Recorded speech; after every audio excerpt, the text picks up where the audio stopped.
Welcome to Rugby Rundown. I'm Adrian, and joining me as always is my co-host, Gavin. Mate, what an absolute cracker of an opening weekend for the 2025 Autumn Nation Series. Adrian, I'm still buzzing from Saturday's action. 4 matches, 4 completely different stories, but one overarching theme. This autumn series is going to be absolutely pivotal for the 2027 World Cup draw.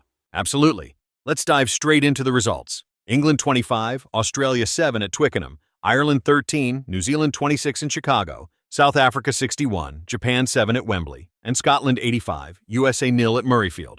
Right, those score lines tell such different stories. But here's what fascinates me. 3 key themes emerged from this weekend that I think will define this entire autumn series. Go on then, break it down for us. First, the bomb squad effect. Bench depth isn't just nice to have anymore, it's absolutely critical. Second, the rise of what I'm calling the bolters. These breakthrough young players who aren't just making up numbers, they're genuinely game-changing. And third, every single ranking point matters now with December's World Cup draw looming. Exactly. Let's start with England's victory, because that bomb squad strategy was textbook, wasn't it? It was poetry in motion, Adrian. For 60 minutes, England and Australia were locked in this attritional battle. 10-7 at halftime, and you're thinking, here we go again. Another frustratingly tight affair at Twickenham. Yeah. Harry Potter's intercept try kept the Wallabies right in it. Exactly. But then Steve Borthwick pulls the trigger. 51st minute, 5 replacements come on simultaneously. Ellis Genge, Luke Cowan-Dickey, Will Stewart, Tom Curry, and the man of the moment, Henry Pollock. That was incredible to watch. 6 British and Irish Lions on that bench. 6 Lions! And the impact was immediate. The fresh front row establishes scrum dominance, Australia gets pinned back, and then 8 minutes later, boom! Henry Pollock produces that absolutely outrageous pickup off his bootlaces and accelerates past Andrew Kellaway from 30 meters out. Unreal skill. Game over from that moment. But what's really significant here, Gavin, is that England have consciously adopted the Springbok blueprint, haven't they? Absolutely. Borthwick has looked at what makes South Africa so devastating and thought, right, we need our own version of this. The premeditated tactical strike designed to overwhelm tiring opposition. It's brilliant coaching evolution. Right. Now, speaking of devastating, let's talk Chicago. Ireland against the All Blacks was supposed to be the weekend's marquee fixture, but it turned into a masterclass in clinical finishing from New Zealand.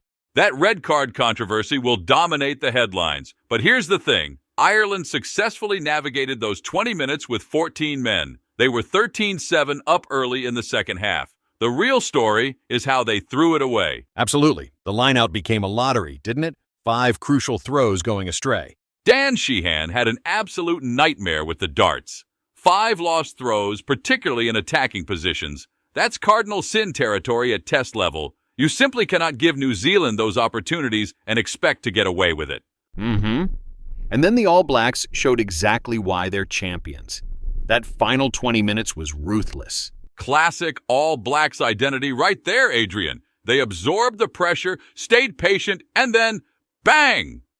Cam Roygaard's breakout from their own 22, that magnificent cutout pass to Caleb Clark, suddenly the momentum shifts completely. Tamaiti Williams bulldozes over. Wallace Satiti gets his first test try, and Roygaard seals it. 15-minute blitz. Game over. That's championship mentality. Now, Wembley Stadium, South Africa against Japan. 61-7 sounds routine, but this was actually massive for the future of Springbok rugby. Oh, this was anything but routine. This was a showcase of frightening depth. 23-year-old Sacha Feinberg Mangomazulu conducting that Springbok orchestra like a seasoned veteran. 2 brilliant individual tries, 16 points total. They're comparing him to Dan Carter. That's not hyperbole, is it? Not at all. He's got that complete skill set, the tactical kicking and game management of a traditional South African 10, but combined with the individual flair and running threat that makes defenses panic. That second try where he dummied, stepped, and accelerated past 2 defender. Pure class. Right. And alongside him, you had 21-year-old Zachary Porthen making his debut at tight head prop. The youngest ever to start there for the Springboks in the professional era. Exactly. That's the terrifying thing about South Africa. While other nations are worrying about aging squads, they're actively building their 2027 and 2031 World Cup teams right now. That systematic approach to talent integration is unmatched. And then there's Scotland, 85 points against the USA at Murrayfield, 13 tries. That was an absolute symphony of attacking rugby. What impressed me most wasn't just the scoreline, it was the depth on display. Finn Russell wasn't even playing, yet they still produced that attacking masterclass. Jamie Doby was sensational with his hat trick, and that debut from Liam McConnell was something special. Yeah, that basketball pass to set up Van der Merwe's try. 21 years old, first cap, and he's producing moments of magic like that. That's the key point, Adrian. Scotland are no longer just about individual brilliance from Russell or Van der Merwe. They're building genuine depth. The real test comes this weekend against the All Blacks. That'll show us how much they've actually progressed. Absolutely. Now, let's talk about these breakthrough stars, because we're witnessing something special here. Henry Pollock for England, 3 tries in just 36 minutes of Test rugby. He's being called the Twickenham catalyst, and rightfully so. That combination of explosive pace and rugby intelligence is rare. He's not just making up numbers off the bench, he's England's secret weapon. 7 minutes on the pitch, game-changing try, momentum completely shifted. Right. And for South Africa, Feinberg Mngomezulu is evolving their entire attack. He's adding that unpredictable running threat to their power-based game. That's what makes him so dangerous, Adrian. Traditional Springbok tactical control and physicality, but with Northern Hemisphere flair. When you've already got the world's most formidable forward pack, and now you add this dimension of unpredictability, it's a terrifying prospect for any defense. Now, the World Rugby Rankings. This is where it gets really interesting.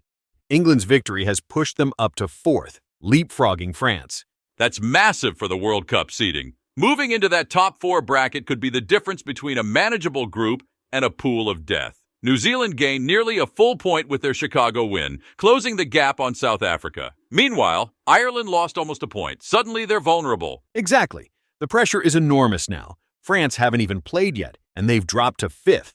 Every test match has become this high-stakes battle for ranking points. The next few weeks are going to be absolutely crucial. France face South Africa. They need to win to reclaim their spot. Australia are in real trouble now, sitting 7th and facing Italy, Ireland, and France. One more loss and they could be looking at a nightmare World Cup group. Right. So looking ahead, what are the key fixtures to watch? England versus New Zealand is now mouth-watering. That'll be a proper litmus test of England's progress under Borthwick. Ireland need to bounce back against Australia, but those set-piece issues are a real concern. And France against South Africa at the Stade de France could be absolutely epic. Les Bleus desperately need those ranking points. Brilliant analysis, mate. So, to wrap up, this opening weekend has shown us that squad depth is now absolutely critical. We've got a new generation of game changers emerging, and every single ranking point matters with December's World Cup draw looming.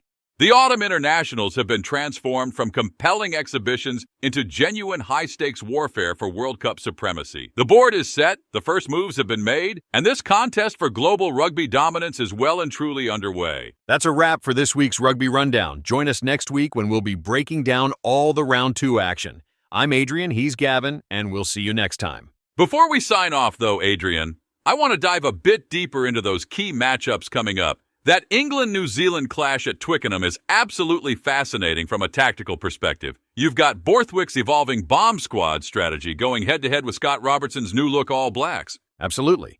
Robertson's brought this really intriguing dual playmaker system with Bowden Barrett at 12 and Damian McKenzie at 10. It's high-risk, high-reward rugby.